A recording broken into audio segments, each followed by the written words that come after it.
Assalamualaikum warahmatullahi wabarakatuh. Perkenalkan, nama saya Ahmad Dhani, mahasiswa Universitas Indonesia Timur, Fakultas Agama Islam dengan prodi Pendidikan Agama Islam.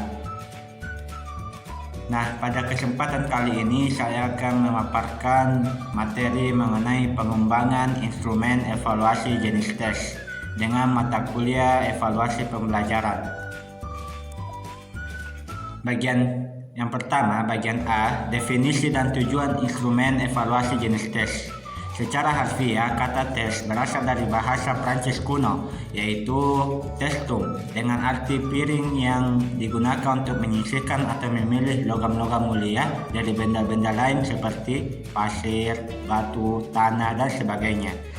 Dengan kata lain, dapat kita pahami bahwa tes merupakan suatu teknik atau cara yang digunakan dalam rangka melaksanakan kegiatan pengukuran yang di dalamnya terdapat berbagai pertanyaan, pernyataan, atau serangkaian tugas yang dimana yang harus dikerjakan atau dijawab oleh peserta didik dituntut untuk mengukur aspek perilaku peserta didik.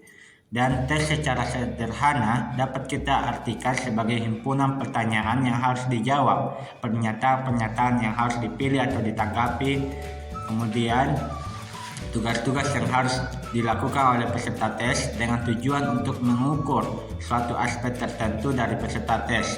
Dalam kaitannya dengan pembelajaran dengan aspek pendidikan ialah disebut dengan indikator pencapaian kompetensi.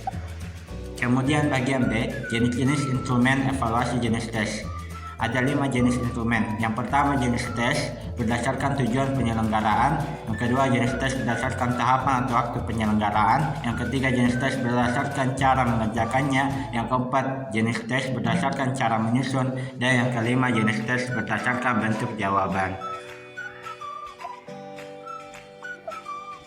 Kemudian bagian ketiga, bentuk-bentuk pengembangan tes. Yaitu dalam proses evaluasi pembelajaran terdapat beberapa bentuk-bentuk pengembangan tes, diantaranya yaitu 1. Pengembangan tes bentuk uraian, 2. Pengembangan tes bentuk objektif, 3. Pengembangan tes bentuk lisan, dan 4. Pengembangan tes bentuk perbuatan. Saya kira itu materi yang bisa saya jelaskan. Saya tutup dengan kesimpulan, setiap evaluasi adalah kesempatan untuk pertumbuhan dan perbaikan, sehingga dapat dipahami bahwa evaluasi adalah langkah pertama menuju kesempurnaan dan pembelajaran adalah kuncinya. Sekian dari saya, kurang lebihnya mohon dimaafkan. Wabillahi taufiq wal hidayah. Wassalamualaikum warahmatullahi wabarakatuh.